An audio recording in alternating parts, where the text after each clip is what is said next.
What is going on, everyone? This is Connor, the co-host with the most of Clutch Crew Sports, back with some more NHL Stanley Cup playoffs content.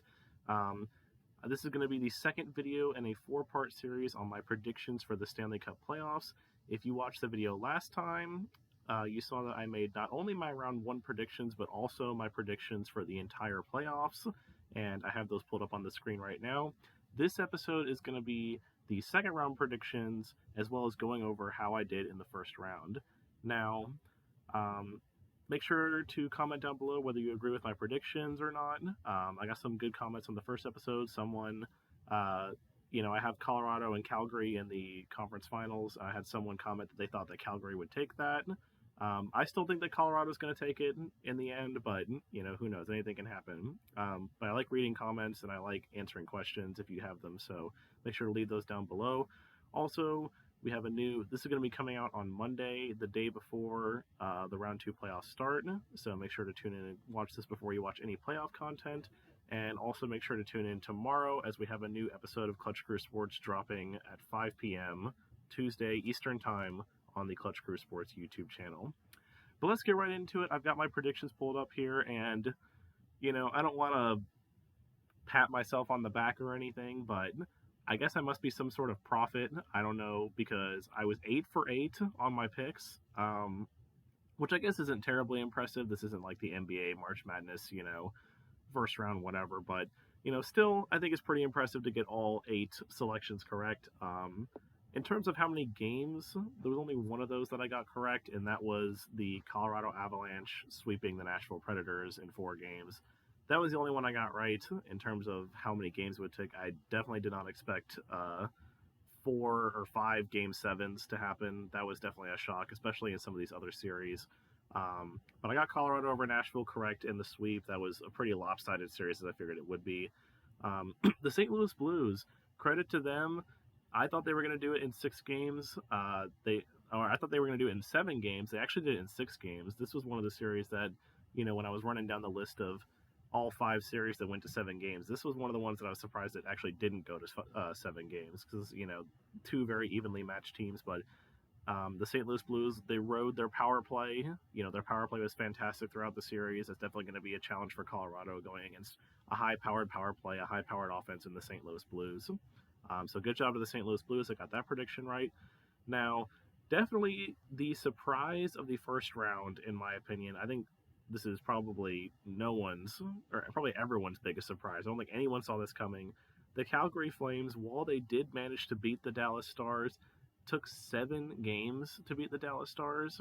I thought that they were going to sweep the Dallas Stars, but even in my most, conservative estimates, I did not think this series would go longer than 5 games.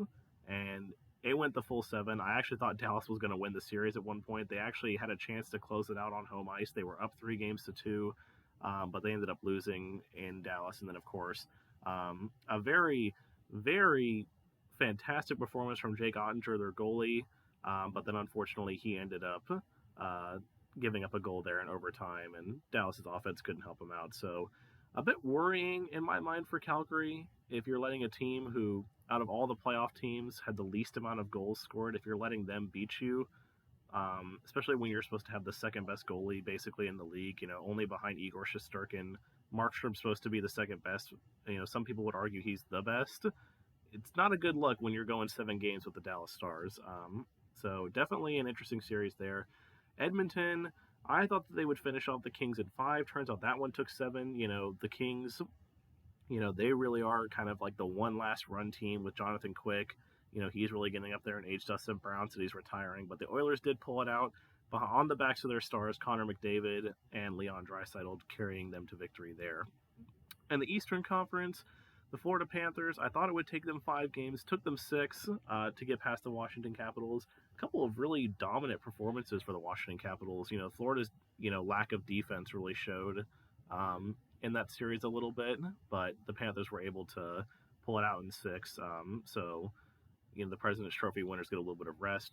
Tampa Bay Lightning and Toronto Maple Leafs, I'm honestly surprised I didn't pick this one to go 7. I thought the Lightning would get it in 6. It took them 7. They were in a little bit of trouble. I thought Toronto really was going to win the series, but then the Toronto Maple Leafs turned back into the Toronto Maple Leafs, and Tampa Bay came away with the win there. So good job for the Tampa Bay Lightning. They get to go against their Florida rivals in the second round, the Florida Panthers. So good for them. Carolina Hurricanes, my favorite team. It was a little bit stressful. Couldn't win a game on the road. I thought we'd do it in 6. We did it in 7, but regardless, we got the job done. A lot of blowouts in this series. Only the last game was a 1-goal game, and even then, Boston only got their second goal because Brady Shea was trying to field a pass and with like 20 seconds left, and his stick exploded in his hand. So it basically became 6-on-4 with like 20 seconds left. So I'm not really going to fault the Hurricanes too much for that one. But the rest of the games were blowouts. The Hurricanes definitely need to learn how to win on the road if they're going to go any further in the playoffs. They do have home ice against the Rangers, but if they go up against Florida or Colorado, they won't have home ice. So they're definitely going to need to learn how to win on the road and stay out of the penalty. This was a very physical, very nasty series. Both teams were in the penalty box a lot. The Bruins more so than the Hurricanes, but definitely discipline's going to be an issue for the Hurricanes going forward. Need to stay out of the penalty box. And finally, the New York Rangers and the Pittsburgh Penguins. I thought the Rangers would take it in 5. Rangers ended up taking it in 7. Surprisingly, the Penguins got out to a 3-1 series lead, and it seemed like it all went downhill after that hit from Jacob Trouba that took out Sidney Crosby in Game 5. Personally, I think it was a dirty hit. I was surprised that the NHL didn't at least fine Trouba for it. So, I don't know. That's just my opinion, but the Rangers ended up winning the series. The Penguins were a little bit beat up. They were without Brian Dumoulin for the series. They were without Crosby for the rest of Game 5 and all of Game 6. And then, of course, the goaltending situation, which Jarry looked decent against the Rangers in Game 7. But honestly, if I was the Penguins, I probably would have stuck with Louis Domingue. That's kind of the rule in the playoffs. You stick with the hot goaltender. So moving on to the second round matchups for predictions. So first of all, back to the West, the Avalanche and the Blues. I am basically, since I got all these predictions right, this is going to be kind of anticlimactic a little bit because I'm going to go ahead and stick with what I predicted initially on all of these. I'm not changing my picks at all. I still think Colorado is going to beat St. Louis. I think they get it done in probably 6 games. I think the Blues power play will, lead them to 1 or 2 victories, but I think the Avalanche should easily be able to take it in 6 games. Not too worrying for them.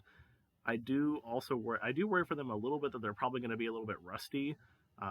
Sometimes sweeping a team isn't the best thing. I mean, sometimes it's got its pros and cons. Pros, you get to rest up. You don't have any stress to worry about. Like, you're done and over with it.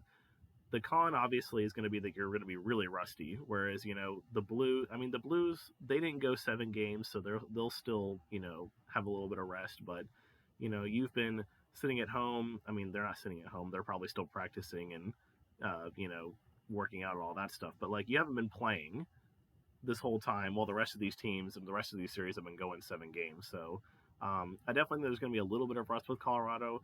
That combined with St. Louis's power play, in my mind, will give them 2 wins in the series.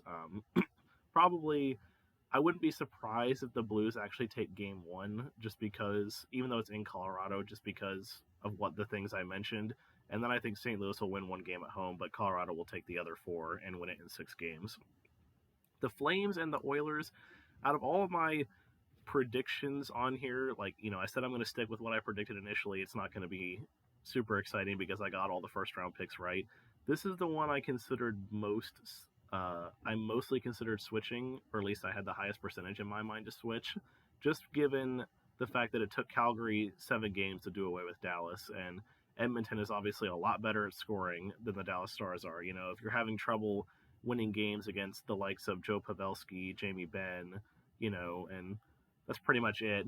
Tyler Seguin, that's pretty much it what, Dallas has. None of those guys, other than maybe Pavelski, are really true superstars right now. I'm not sure how they're going to be able to stop Connor McDavid, Leon Draisaitl, and some of the other players like Darnell Nurse that the Edmonton Oilers have. They're a very high-powered team. But I do think the Flames are still going to take it. I do think they probably match up a little bit better against the Oilers than they do against the Stars. That's probably what contributed to the 7 games was Dallas. They are a very defensive-minded team, so I think, and the Flames are also pretty defensive-minded. So the Stars weren't really making a whole lot of huge mistakes and allowing the Flames to get a lot of, breakaways and odd man rushes. I think that'll happen a lot more against the Oilers because they're a lot more aggressive. They're always looking to score, and that can sometimes lead to bad turnovers and odd man rushes. It's why you see it on power plays all the time because, teams, they think, oh, we've got the extra man, let's be aggressive, but then they commit a turnover and then it's an odd man rush the other way or a breakaway. So I think the Flames will take it in 6 games, the Battle of Alberta. I think definitely riding on Jacob Markstrom, the Calgary Flames will be able to dispatch the Edmonton Oilers. I think they'll be able to keep McDavid and Draisaitl mostly in check, but I also wouldn't be surprised if the Oilers are going to come out and win this. Like I said, this is the one I thought about most changing, but I'm going to stick with the Flames in 6 games. Over in the East, Tampa Bay, the Battle of Florida, Tampa Bay and Florida Panthers. Again, sticking with my same pick, I think the Tampa Bay Lightning are going to win this in 7 games. I just think Florida's lack of defense and lack of goaltending is really going to come back to bite them against the Tampa Bay Lightning. The Capitals are an aging team. They're, not really. They're definitely, in my mind, they were the weakest team in the East. Sometimes wild card teams don't always end up being the weakest, just given how the structure of the playoffs work in the NHL. But I definitely think the Capitals were the weakest team in the East. So the Panthers benefited from that. The Lightning are by far not the weakest team in the East. They're the 2-time defending Stanley Cup champions, and it just seems like they get better as the series goes on. They get better in the playoffs. They peak at the right time. And the other big difference between the Lightning and the Capitals is that Andrei Vasilevsky is better than Varlamov and Samsonov put together in terms of goaltending. So they're definitely going to go against a much better goaltender, a much better defensive core with the likes of Hedman and Sergachev there in the back for Tampa Bay. So Florida will definitely still get some goals. Like, I'm not saying they're going to get swept or anything, but I definitely think when it comes down to it, Tampa Bay is going to have the edge, and Tampa Bay is going to take it in 7 games on the back of Andrei Vasilevsky, in my mind. I think their power play will get going too. They'll be able to get through Florida's penalty kill.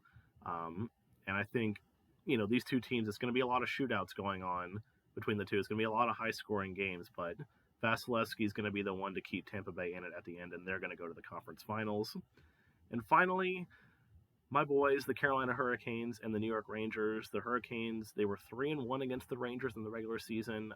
Their only loss coming in a 44-save shutout by backup Rangers goalie Alexander Georgiev. It was a 2-0 loss. Only one of those goals was an actual goal. The other one was an empty netter. But 3-1 against the Rangers in the regular season.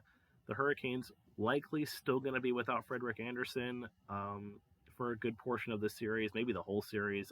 Depends on if he's going to, like I said, you stick with the hot goaltender in the playoffs. So in my mind, if Andersen is even slightly healthy, until he starts playing bad, the Hurricanes should stick with Antti Raanta. They should stick with him in net. He's the hot goaltender. He won them, all their games in the first series. Kochetkov had to come in relief in game 2 when Pastrnak ran into Raanta, but Raanta was a big part of that to start with, and Raanta won games 1, 5, and 7. So definitely stick with Antti Raanta. The Hurricanes, like I said, they're going to have to learn how to win on the road. But I think the Hurricanes are going to take this series in 6 games. I think they're going to be able to win. They'll be able to win. At the very least, they'll win games 1, 2, and 5. The Hurricanes probably have one of the best, if not the best, home ice advantages in the entire league. PNC Arena is a crazy arena. It's mentioned, I've heard it mentioned by the ESPN commentators all the time, and just the players. They talk about it's the loudest building they've played in. I'm sure that might not make a lot of traditional hockey fan bases and a lot of traditional hockey fans happy. They're going to argue that the Canadian teams and some of the northern teams have louder fan bases, but ask a lot of the players and ask a lot of the commentators, they'll tell you PNC Arena is one of, if not the loudest arenas in hockey. So I definitely think they at least take games 1, 2, and 5, and then they'll find a way to win a road game. I guess in this instance, they would win game 6, but who knows? They could end it in 5 so they can find a road win early on, because I don't know. I just don't see the Hurricanes losing at home. It's going to take a lot for them to lose at home. So I say the Hurricanes take it in 6 games. So that's going to be it. I'm not going to go over. This is just going to be round 2. I'm not going to go any further. You can look at my bracket, what I predicted. But I'm just going to stay with round 2 for right now. I'll be back once round 2 is over to give my conference finals predictions. Hopefully, I'm still perfect, make me look good, Uh, hopefully, by the end of this, I have a completely perfect bracket and I can win whatever competition this is that they have going on NHL.com. Who knows? I'm not holding out hope, but definitely a good start so far that I'm 8 for 8 on my picks. So thank you guys so much for watching. Make sure to tune in tomorrow and watch Clutch Crew Sports at 5 p.m. And be sure to come back to the Clutch Crew Sports channel. We got a lot of new content coming out. Zach is doing his NBA game reviews. I'm sure he's going to do more of those as the NBA playoffs go along.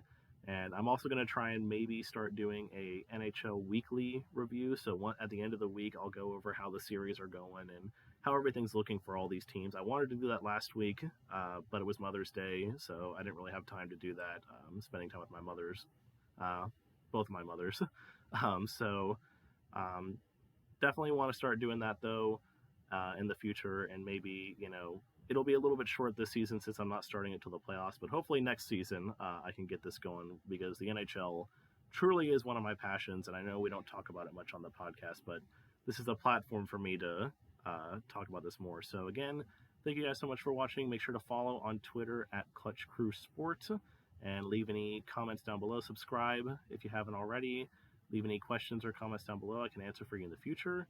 And until then, guys, I'll see you next time.